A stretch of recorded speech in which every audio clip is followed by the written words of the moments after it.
So you're on Heartland for 40 some episodes. Tell us about, obviously the bulk of this is going to be When Calls the Heart. Tell us about that audition process.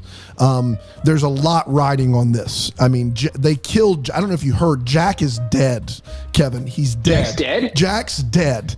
And that makes so much sense now. Doesn't it kind of all come full circle? And everyone keeps talking about it. And Hallmark doesn't just kill people, and so they've got to make amends with the Hardys. I was saying Zach. Yeah, is Jack? Zach is also dead. Zach died in the mine. We don't talk about. We don't talk about the mine incident. Mega funeral. But Hallmark kills a guy. They don't do that, and so there's a lot riding on making sure the Hardys are happy, and we all know the Hardys are, let's say, an ardent fan base. Tell me a little bit about the background of you going and auditioning, what the network told you, and the audition process of securing the role of Nathan. Yeah, well, I mean, so I'm on that Heartland show. I get asked to do this, just a tape. So I send in a tape. And we get back that, there's some interest or whatever. We'd like you to come down and do a chemistry read with Aaron for Nathan. And I was like, oh, okay, let me just ask. I'm shooting at the time, but let me just see what I can get out. And Heartland is like, no, sorry, we can't let you out. You're shooting this block. I was like, oh, crap. So, I let them know. I was like, well, I can't do it. And they said, okay, well, thanks for nothing. and they went away. And then all of a sudden I got a call maybe a day later, and they said, hey, do you want to maybe zoom in on a call with Aaron for to see if we can for a chemistry test? And I was like, okay, sure. I don't know how that's gonna be beneficial or anything, but we did. And I call in, and Aaron, so she's in a room and there's a big screen, and she's looking at the screen, and I'm looking at her, but the camera is set up on a different angle. So I'm acting to the side of her face, and she's looking at me on the screen. And we're kind of mishmashing this scene together, and I'm not sure what's going on. And they were like, "Okay, thanks for doing that. That was really helpful. Goodbye." And we went away. And I was like, "Okay, well, I'm not going to get this. They're doing the chemistry reads in person, and I can't make the week that they're doing this." And then all of a sudden, I get another call later, and they said, "Hey, you know what? We can actually make this work. Aaron will stay back a little while longer or something if you can fly down on this date." I was like, okay, great. It works out. So I'm down there.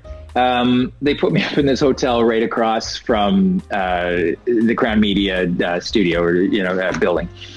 And in the morning I'm going to go, and I'm going to go over there. So the morning comes, and I'm supposed to wait for the person to pick me up or something.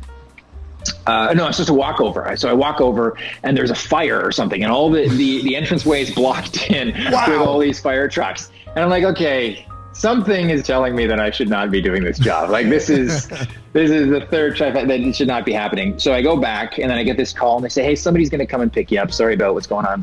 So then I go back down to the lobby of this 1950s hotel that I'm staying in, and Lori Loughlin and Becky is standing there being like, hey, I'm going to drive you to your audition. And I was like, are you serious? This is a dream. I'm dreaming that I'm in this 1950s, Aunt Becky was your driver? Aunt Becky's driving. The nicest person. Yeah, the nicest. So she's like, well, because they needed somebody to pick me up. So yeah. What was she driving? Come into my personal car. What was she driving? They needed someone to drive you. That's what drivers are for. You hire them. You don't say, hey, Aunt Becky, you busy? She went above and beyond. They went above and beyond. And we get over there, stand up. We go up the thing, and I'm kind of making small talk with Lori. I don't know what's going on, too, at this point. Did you ask her how good of a kisser John Stamos is? Because that would be my question. I think that's when she stopped talking to me. Yeah. Asking all these questions about John Stamos. Yeah. And she said, okay, let's talk about John. Yeah, this is where I leave you. So I get into the room, and there's a couple executives there, and Aaron's there. And we do the scene that was written, and there's somebody in the hallway getting ice. It's just we're trying to do this freaking scene, and it's getting quiet and stuff, and all you can hear is yeah. It's like maybe the machine got stuck or something. I don't know what's going on, And all I can hear is this person. So, we finish the scene and everyone's, nobody's saying anything and they're all in their swivel chairs like this. And somebody was like, do you want to do it again? And I was like, oh, please, can we do it again? And like, can we close the door? And so we do it again. And that was the first time, at least I thought, I was like, oh, there's something, Aaron was really into it. And, at what point did Bill Abbott come walking in with his ice cubes? Bill Abbott was on the TV. Remember the screen that in the story that I was on previous? He was on that. Like, okay, he's not the ice guy. I'm just gonna keep that. Like, no, he was like Big Brother at that point. He was like on watching the. Wow. Yeah, so, I did the thing and it went well. And everybody said thanks a lot. And I left and headed to the airport. And within an hour, I got a call being like, hey, do you want the job? Wow.